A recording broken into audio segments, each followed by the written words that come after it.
morning, dear listeners at home, dear parents, listeners, students on holiday, and all of us of Oxygen FM. Good morning this morning again, and I hope you have not been missing us too much. Good morning. Last week that we were here, myself and my colleague, Mrs. Shafa, we did explain the concept and expectations of examiners on students as to passing examination on the area of reading comprehension. We examine the meaning of reading comprehension. We examine the expectations that examiners want you to have when it comes to having good grades in examination. We did justice to the topic very well. Because of time today, we have taken out that topic entirely today, and that is going to center on summary writing today. Summary writing in English language, like I always say, like I always mention to my students, that any achievement test or achievement grading exam in English language, we would work around the 4 basic language skills of the English language. That's listening, speaking, reading, and writing. So when you're attempting your WAEC or NECO examination, all things or how items are tested there, are woven around these items I listed: listening, speaking, reading, and writing. So the area of summary that I want to look at today, we want to look at summary today. How do you do justice to summary, and how do you have good grades in the area of summary? One thing is very sacrosanct for our students at home and examinees who will be sitting for examination, and that is, if there is that area, or if there are 2 areas where our students should have good grades or all the marks at equal length, it should be on the area of comprehension and summary, because already as candidate you have been exposed, or you've had an idea of what you really want it to be tested on. So today we want to look at summary writing. And before I start, I need to mention that summary in English language is not as how many other people who do not have idea of what summary is. In English language, especially for candidates in ordinary examination, summary has 30 questions, 30 marks, and 6 questions, 5 mark each, times 6 making 30. What happens when you want to answer summary? Before we do that, let us look briefly into what summary is in this class. Summary writing or summary writing is just an idea that comes through reading the entire passage and asking you to summarize what is read in the passage. When we ask you to summarize what is read in the passage, it therefore means that you bring a brief and clear statement of the main point or pinpoint on ideas that are relayed in the passage. When the passage comes to candidates, in WAEC examination and NECO examination, candidates do not have more than 6 paragraphs. Candidates do not have more than 6 paragraphs. The first paragraph is usually the introductory paragraph, and of course, in some examinations or in some exams, candidates are not introduced to the summary. They just begin to relay what they really want to relay. So today we want to look at the meaning of summary. Like I mentioned, it is an act of having gone through a voluminous work, a bulky word, a longer version of a writing or a text, and you are asked to give a brief and clear statement of the main point or ideas that are in the passage. And when you do a summary in English language, you are not required to put unnecessary details. When you say unnecessary details, stories, illustrations, examples, and other things that are not needed in summary writing. What briefly the examiner wants you to go into is to look at the summary and tell us briefly what the entire passage is about. Like I mentioned, summary does not go beyond 6 paragraphs in WAEC and NECO examinations, and more often our questions are usually centered around those paragraphs, from the first paragraph to the last paragraph, and the questions are usually 6. I said 5 mark for each of the questions into 6 places, making 3. Put in summary, what I have been saying or what I have said briefly is just your ability to identify, understand, and present important points in the passage concisely and accurately. That simply means that in summary writing, you have to identify. After identifying, you have to understand and then to present. We don't say understanding, it is not a noun that can go into the continuous form in English language. So you have to identify. After identifying, you have to understand, then present your understanding. That's then present your understanding. That's noun form, not a verb form in this in this way and present your understanding of the important points that you have read or grasped in the passage. And let us look at the ways or types of summary writing in examinations for candidates that want to write summary. In English language, we have types of summary writing. When we say types of summary writing, we say that ways through which summary is expected to be written, and there are two types or two ways in which we write summary. First one is what concerns us or what concerns us as candidate in examination. The second does not usually concern us or concern us. And let us look at it. The first aspect of the summary is the guided summary. When we say a guided summary is a summary that actually tells you what they want you to summarize. Is one that actually relates to you, that tells you the exact thing that the examiner wants you to come up with. It gives the student specific questions or point to guide what should be extracted from the passage. You have a passage to read that has a lot of paragraphs, that has 6 paragraphs at maximum. So when you after reading the paragraphs, 6 paragraphs or 3 or 4, in some cases maximum is 6. After reading the paragraphs, before you read the paragraph, you would have known or you would have read the question to know exact thing that the examiner wants you to read. And let me give you an example. In WAEC and NECO examination, you'll be asked questions around in 3 sentences, in 4 sentences, in 5 sentences, in 6 sentences, state the reasons for so, state the reasons for so.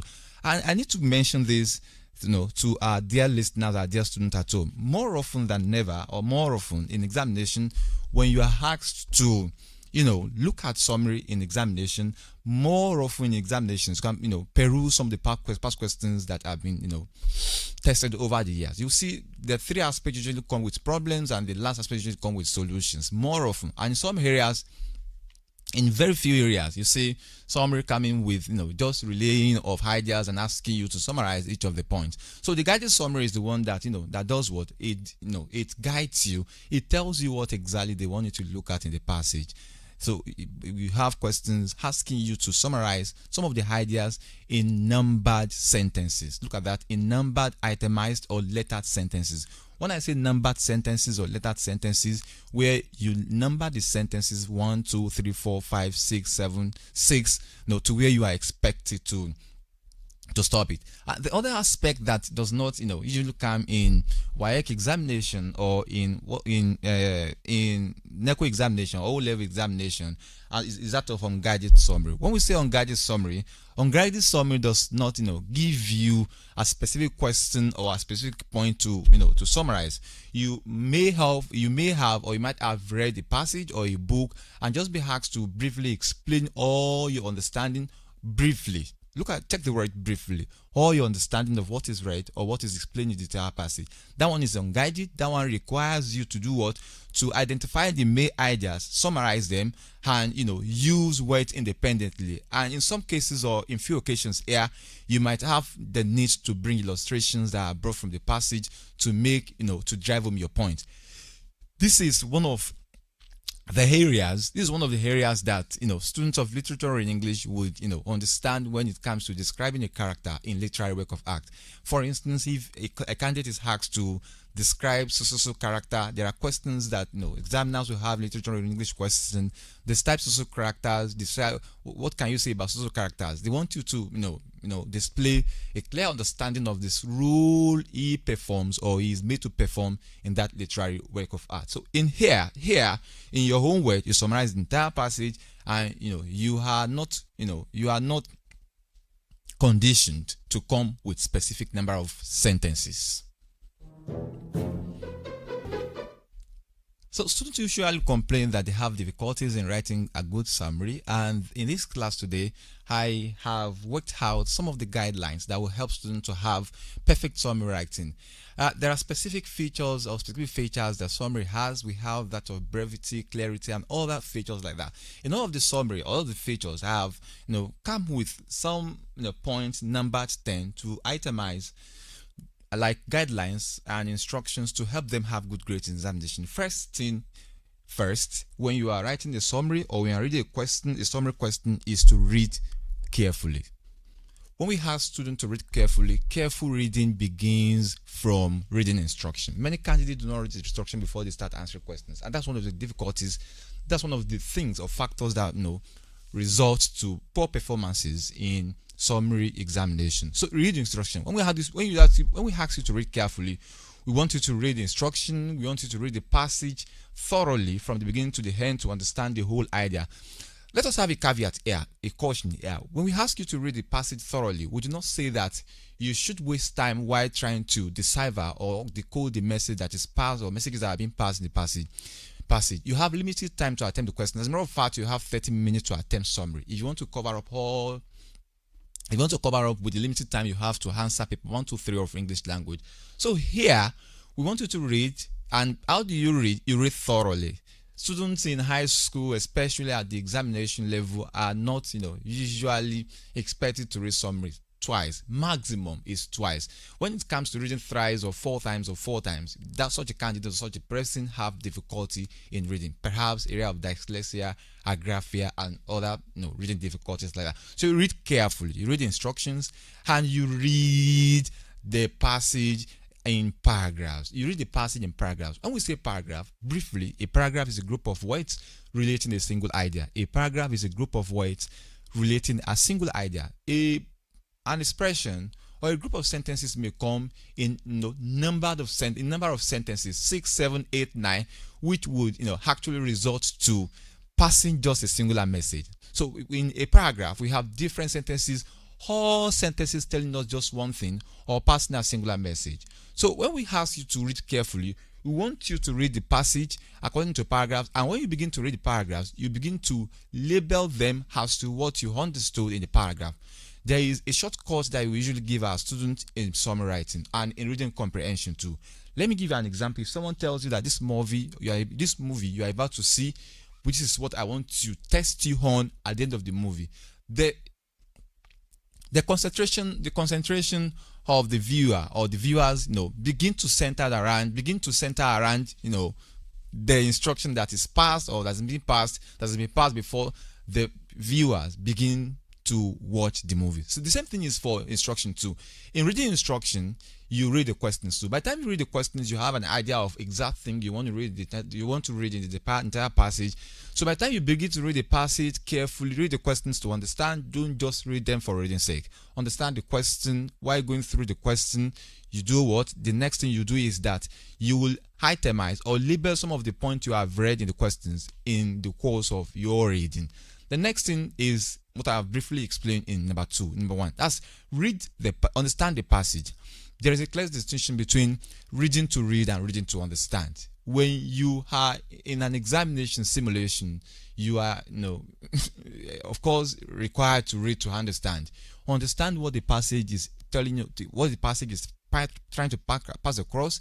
Understand the intent. Read the mind of the author. Read the mind of the examiner. Such will help you to understand the passage. And the next item, number 3, is identify the main point. It's what we call topic sentence or topic paragraph in English language. When we say topic sentence, a topic sentence is usually the sentence upon which all other paragraphs centers around. Let me say it in a simple form. A topic sentence is a sentence that describes or that summarizes or introduces or tells us the entirety of what is read or what is to be read in the entire passage. It is this sentence that briefly tells us that, okay, this is the summary of what we are going to read in the entire passage. So, and how do we do that? I usually tell my candidates that every paragraph has a topic sentence, especially in summary writing. If you read a paragraph like this, there's a sentence that tells you what message is passed or what message is being passed in that paragraph. So identify the main point. And how do you identify the main point? You identify the main point by you ignore key story, you ignore stories, repetitions, minor details, things that are not necessary. This is not to say that you should ignore reading them. You read them, but you read them alongside understanding the main point there. The next item there is make brief note.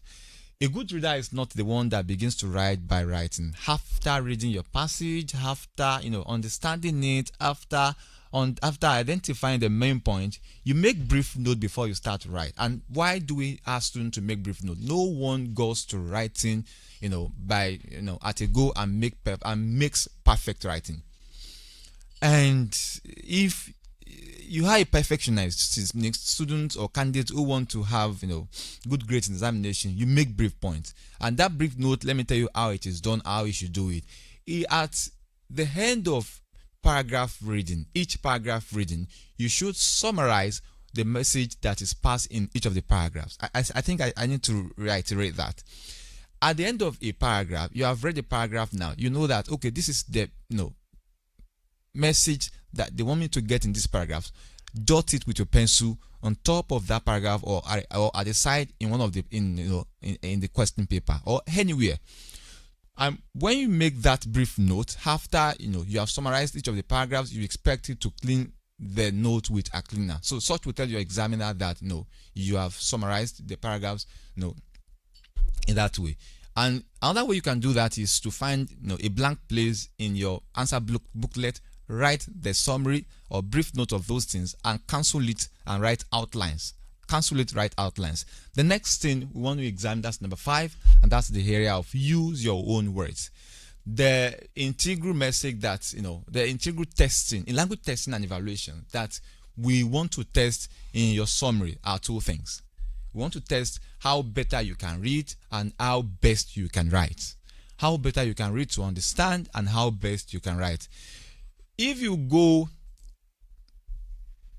to read a passage, and after reading the passage, the next thing that comes is you were asked to answer the question according to so in 2 sentences, in 4 sentences, 5, 6, or many examples like that, and you have your answers picked, carried the exact way that is carried or that is mentioned in the passage, you are not going to be graded. That is word lifting, that is sentence lifting, or we call it carriage. CARRIAGE. We call it word lifting, call it sentence lifting or carriage. So you use your own words. By saying you use your own words, do not copy from the passage.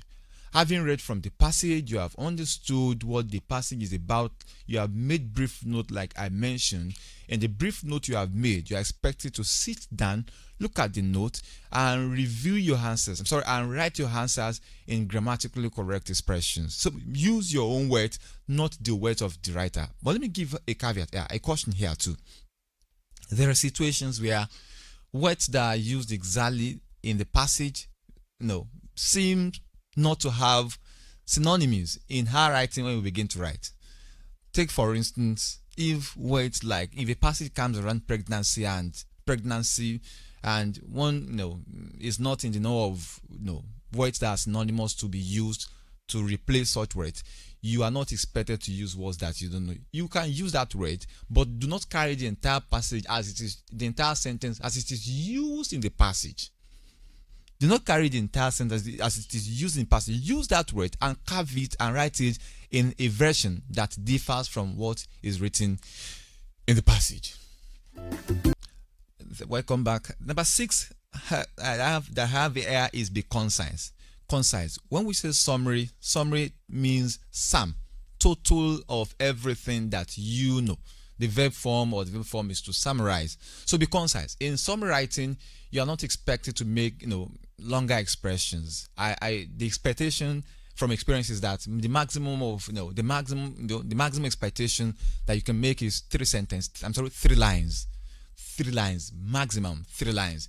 If you make 4, you're not going to be penalized. But what that will result to is that you'll have told stories that are not required in summarizing or in the course of telling us what you want to do. So be concise in your explanation. Use few words as possible while still covering the main point. Few words. Someone, like if a question asks, why are Nigerian graduates unemployed? And you have read in the passage that many graduates are unemployed because of proliferation of university graduate or school graduate.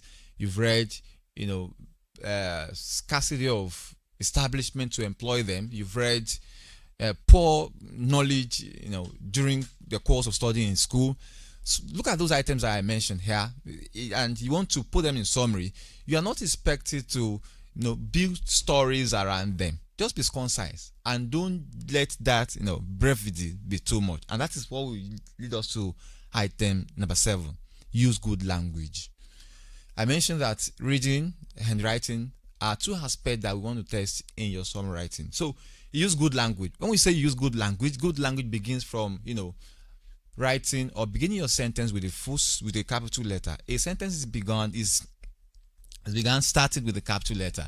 If you write or begin your sentence in small letter, as an examiner, you will be penalized, and that is -half. I used to tell candidates that more often when you prepare for examination, you would have scored you 100. We would have graded you 100. But by the time we start making our assessment, -half, -half, -half, -half, that's how we resort to, having candidates who was, later score C6, C5, F9, D7, E8 in examination. So use good language. By good language, 3 or 4 things are what matters here. First is capitalization. Capitalization in the area of beginning your sentence with a capital letter. Giving proper nouns, they are right. When I say they are right, wherever proper noun appears in the sentence, it is capitalized.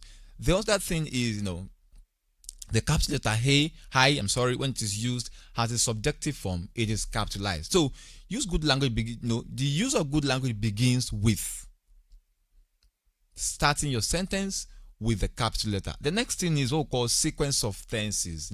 We know that a tense is the kind of verb that shows the time of action. What tense actually relays is the time of action.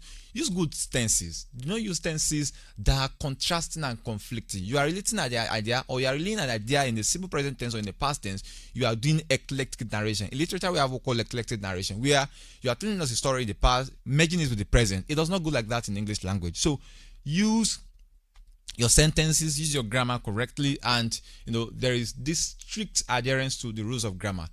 The simplest of the forms or of the categories of rules of grammar is simple singular sentence, singular subject agrees with singular verb, vice versa for plural, and plural subject and plural verb. So use your verbs correctly, use your grammar correctly.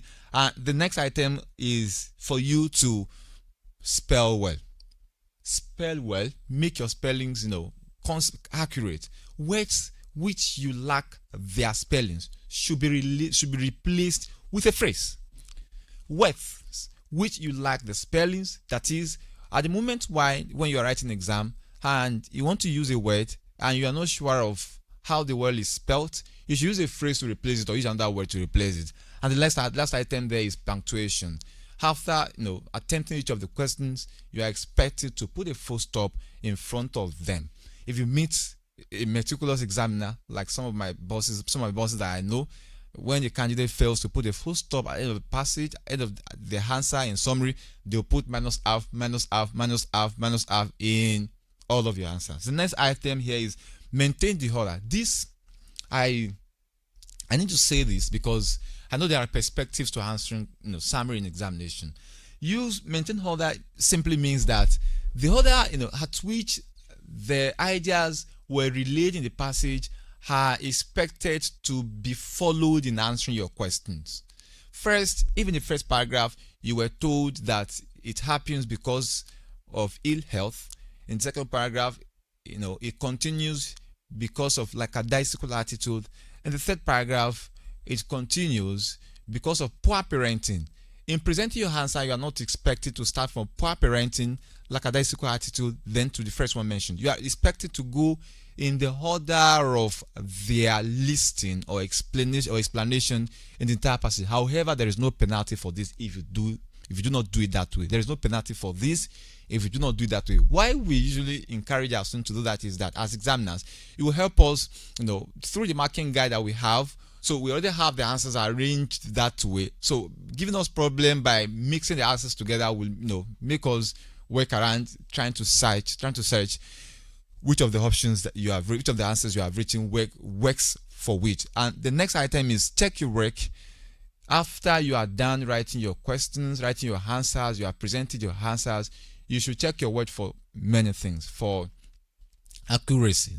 In the course of hurry, sometimes one might forget to insert necessary words in writing.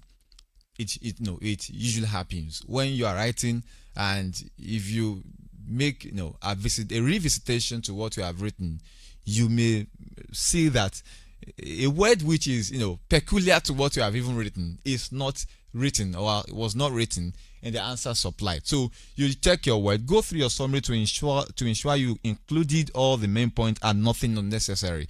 So you check it. After checking your answers, where need be for grammatical errors, you put you correct it. Where need be for punctuations, you correct it. Where need have marked a candidate question paper where at the end of each of the answers she provided, she put question mark, question mark, question mark, question mark, whereas full stop was needed.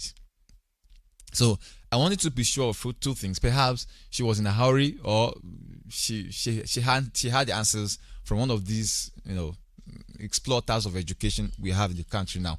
And lastly, here, keep within the word limit.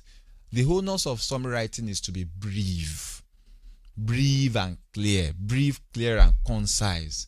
Do not write more than expected. The word limit, like I mentioned, is that as candidate in examination, your answer should not exceed 3 lines maximum. Your answers should not exceed 3 lines maximum. If it goes to 4 or 5 lines, what usually happens, like I highlighted earlier, is that you end up telling us things that are not part of the question, the passage, or things that form an external invitation to buttress the point being discussed. When we write something, or when we write in exam, when we write as writers, we just don't write by saying this is all I want to write about. We bring concepts, ideas, illustrations, references, allusions from outside or from the outside to buttress and to drive home the point you want to move. So in the course of making your writing, keep the word limit. Don't bring those illustrations, those examples that were brought in the entire passage. Just be brief, and that will help you have good grades in examination. Next item. Yes, ma'am. Just like an addendum to where I stopped, welcome back again. Thank you for listening to us here. This is Oxygen FM 96.9 at Knowledge Hub, Okibola, Ibadan. Thank you for listening. Thank you for following us. So, lastly today, because we don't have all the day, we want to look at some of the common mistakes candidates do in writing examinations.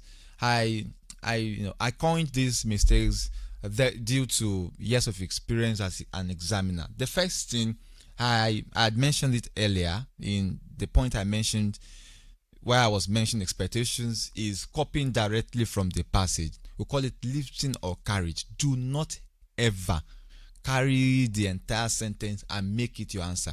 You can do that in passage writing. It is not usually penalized, but in summary writing, it is summary. So you are expected to summarize it. So do not copy directly from the passage.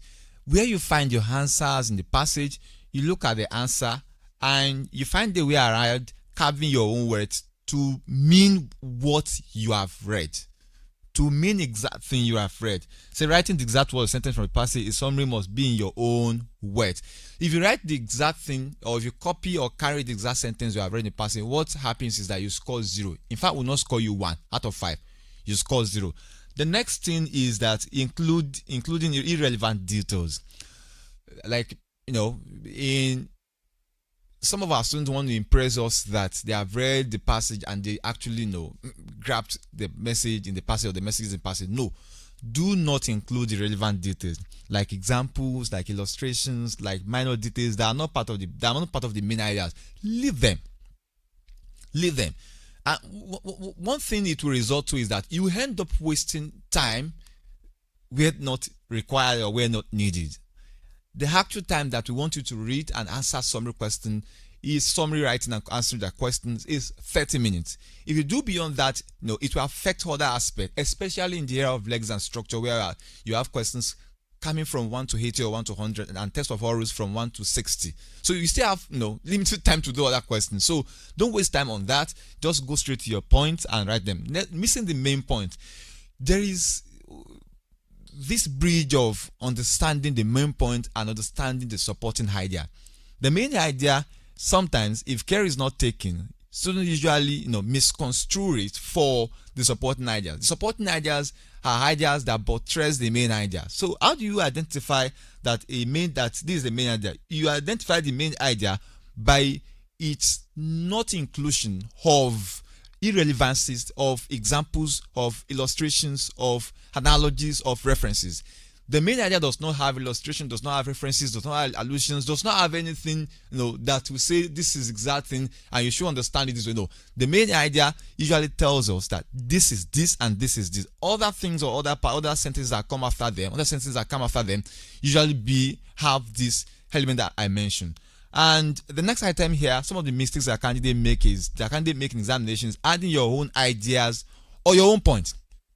You have read that proliferation of graduate or university product or higher institution product is one of the causative factors for unemployment. And you have simply stated that in your answer, and you now say, take for instance, I have two uncles at home that are unemployed now because there are no jobs outside. We don't need that. So don't put your own idea there. Don't put your own understanding, your own opinion. Your opinions are as matters as your own personal opinion. We don't need them in wait for your opinion to be read in the area of the essay. So here, don't put your personal thought, your experiences, your knowledge, your idea of things, do not include them. Being too long, I've explained that. I'm not going to take time on that because we don't have all the day. So be brief, don't write too long sentences. The next item is poor sequence of idea. So don't put ideas in a way that confuses your examiner. Presenting the main point is in a different or confusing order from how they appear in the passage. So you relay your ideas as they are written in the passage. If you write it otherwise, I mentioned there is no penalty for that, but we love and we appreciate that candidates follow the sequence in which the answers or the ideas are presented. Number 8 here is poor use of language. Use of incorrect grammar, use of wrong spellings, unclear expressions or ambiguous expressions. Let me give an example. If you say the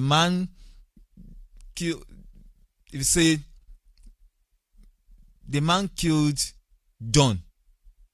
John killed Jude in his car. John killed Jude in his car. In whose car? Do you get it? So such an expression is ambiguous. Though in further language studies, I will tell you in whose car he was killed. But in this case, make your expressions clearer, such a way that the examiners will not be thinking for you that what is it that you meant here? What actually do you want to say here? And the next item is not checking the summary. You check a summary, you peruse it.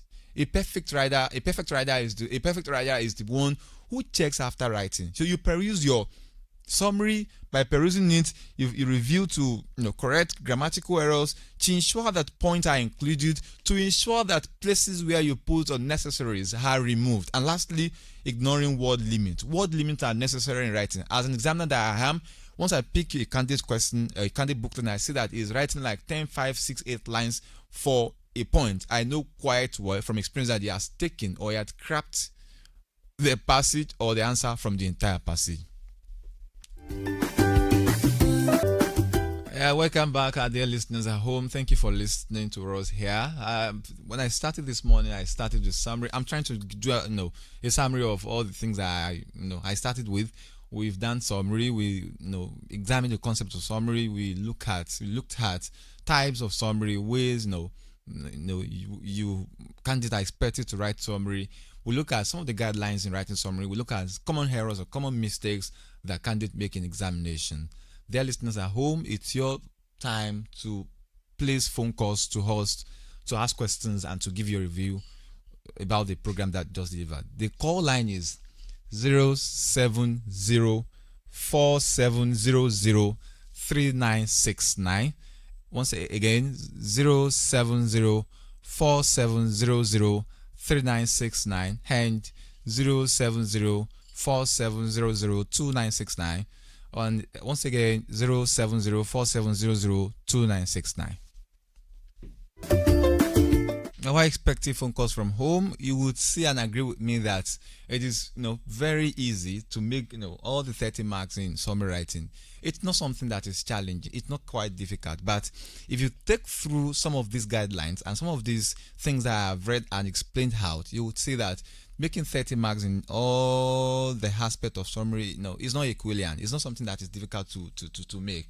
The first thing, you read the passage. After reading the passage, you try to understand the passage and you try to think and read alongside the thought of the examiner and understand what message is trying to drive home. The next item is that you follow the instruction, and by following the instruction you look at, okay, what exact thing, or what is the exact thing, what are exact things that this examiner wants me to check in the passage. That is the guided aspect of your summary. Okay, you've been asked in 4 sentences, in 5 sentences. It is that 5 sentences or those 5 sentences that you'll be looking at, that you'll be examining when you are reading or while you are reading your passage.